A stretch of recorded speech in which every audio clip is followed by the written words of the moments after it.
Welcome to This Explainer. Okay, so let's dive right into this because, well, it's something absolutely all of us have wrestled with at one point or another. Have you ever sat down at your desk, opened up your laptop, and realized your brain simply refuses to cooperate? You know the feeling. You're staring at the screen, but your mind is literally a million miles away. You try a second cup of coffee, you throw on those noise-canceling headphones, you bargain with yourself, like, I'll just focus for 5 minutes. But no amount of sheer willpower seems to bring it back. It is a deeply frustrating, incredibly universal struggle, especially today when the demands on our attention are just at an all-time high. So we're going to unpack the architecture of focus, or actually, scratch that, we're going to look at why it feels like that architecture is constantly crumbling around us. We'll be zeroing in specifically on 3 core drivers: ADHD, anxiety, and burnout.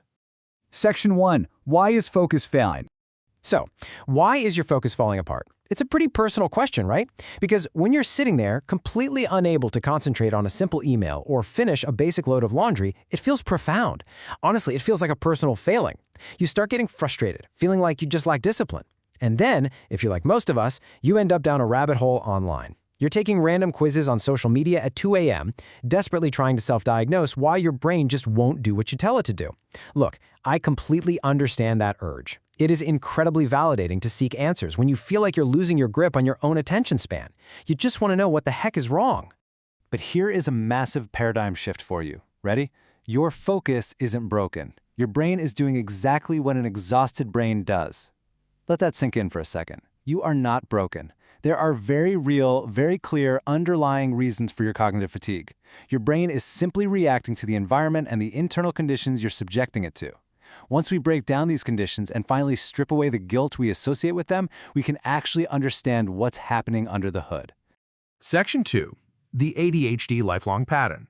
So, let's talk about ADHD. ADHD is not something you just catch on a random Tuesday afternoon in your 30s. The pattern goes all the way back. Think about childhood.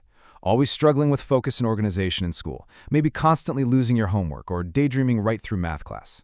Then in your teens, you're having trouble with time management or following through on hobbies, picking up a guitar for 2 weeks and then never touching it again. And now, in adulthood, those exact same struggles are still there, just with way higher stakes. It's a systemic, lifelong issue that shows up everywhere, in your chores, your relationships, your career. If ADHD is the driver, this lack of focus is absolutely not a new phenomenon for you. It's simply the way your brain has always navigated the world. The really crucial point here is that ADHD is rarely just a total lack of focus. It often manifests as hyperfocus, meaning concentrating intensely on what excites you while completely bouncing off everything else. Your brain is uniquely directing its attention towards stimulation and excitement. If a task isn't stimulating, your brain rejects it like a magnet pushing away a matching pole. You might spend 6 straight hours deep diving into a random historical event without even realizing you haven't eaten or used the restroom. But spending 10 minutes paying a utility bill? Absolutely impossible. It's an attention regulation issue, not necessarily an attention deficit. Section 3. The anxiety interruption. Now, there is a sharp contrast between ADHD and anxiety. We just talked about bouncing off unexciting things. But anxiety? That's a completely different mechanism. Worry is actively interrupting your focus. You literally can't concentrate because your brain is dedicating all its processing power to running worst-case scenarios in the background. Are you going to get fired? Did you say the wrong thing to your friend yesterday? Is that weird ticking sound in your car going to cost a fortune? It's like having way too many demanding browser tabs open on your computer. The fan is whirring like crazy and everything else just freezes. The major tell here? The minute the worry quiets down, your natural focus comes right back. It was never broken, it was just temporarily hijacked by tension and fear. Section 4. Just plain exhausted. Look, sometimes the answer is the most heavily grounded in our basic, day-to-day survival. You aren't sleeping well, you're under-eating, or maybe you are surviving purely on iced coffee and sheer will. You've had 3 massive life stressors hit you in just the last 6 months alone. Maybe a move, a job change, a breakup. Or perhaps you're parenting a wild toddler or acting as a caregiver for an aging parent. Maybe you haven't had a genuine, completely unplugged day off in months. If you are checking these boxes, well, of course your focus is failing. This is life. This is burnout. This is the physical reality of an exhausted brain simply refusing to process one more spreadsheet when it barely has the calories or the rest to keep your heart beating and your lungs expanding. Section 5. The complicated overlap effect. The messy truth is, many people have 2 of these going at once. Honestly, some have all 3. And this is exactly why it feels so intensely confusing when you try to figure this stuff out alone. You might have that lifelong pattern of ADHD, completely complicated by the background scenario running of anxiety, heavily layered with the sheer physical exhaustion of having a toddler who refuses to sleep through the night. It is a tangled web. If you're sitting there recognizing yourself in multiple categories at the exact same time, your frustration is incredibly valid. You aren't just fighting one battle, you're caught in the crossfire of several. Section 6. Skip the TikTok quizzes. Okay, we all know social media algorithms are incredibly good at serving up relatable content, but let's be totally honest with ourselves. Trusting a 30-second viral dance trend with your neurology isn't exactly the best approach. A real evaluation matters way more than a quiz. That is the core thesis of what we're talking about today. You need professional, nuanced insight to untangle that complicated overlap we just talked about. You need an expert who can actually look at your entire life history, your current anxiety levels, your sleep schedule, the whole shebang, and tell you exactly what is causing your focus to fail. And this is where Coping and Healing Counseling, or CHC for short, comes into play. They are the ultimate resource for getting that real evaluation.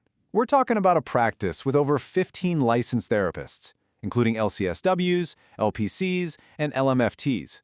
They boast an incredibly diverse and culturally competent team, which, by the way, is so deeply important for feeling truly understood when you're discussing your mental health. They don't just do individual therapy either. They offer couples, family, and teen therapy for ages 13 and up, plus life coaching. And they specialize in exactly the things that are destroying your focus right now: anxiety, depression, trauma, grief, and stress. Get this. CHC serves an amazing 159 Georgia counties. They operate 100% via HIPAA-compliant telehealth, which means incredible accessibility for you. Whether you're living in the bustling heart of Atlanta or in a quiet rural town miles and miles away from the nearest clinic, as long as you are in Georgia, expert help is literally just a click away. You can get a real evaluation from the privacy, comfort, and safety of your own couch, completely eliminating the stress of an awful commute. Now, what about the cost? We know financial stress is a massive driver of burnout, but CHC is actively breaking down those barriers. Listen to this. If you have Medicaid, your copay is $0. Yes, zero. And if you have standard insurance like Aetna, Cigna, Blue Cross Blue Shield, United Healthcare, or Humana, you're generally looking at a very manageable $30 to $40 per session. Getting professional help to untangle your burnout and reclaim your brain absolutely does not have to bankrupt you. It is entirely within reach. So here are the exact actionable steps you can take today. If you're just exhausted by the brain fog and the endless frustration, contact CHC. You can call them directly at 404-832-0102. You can visit them online at chctherapy.com or drop them an email at support@chtherapy.com. They specialize in untangling the exact web of anxiety, stress, and trauma that is currently holding your focus hostage. You really don't have to navigate this complicated overlap on your own anymore. So, I'll leave you with this. Are you ready to log off, skip the late-night quiz, and find out what your brain actually needs to heal? It is incredibly empowering to finally step away from the algorithm and take real professional steps toward understanding yourself. Remember, your focus isn't broken, but it is asking you for help. It's time to listen. Thanks so much for joining me on this explainer, and I really hope this gives you the clarity you need to take that next step.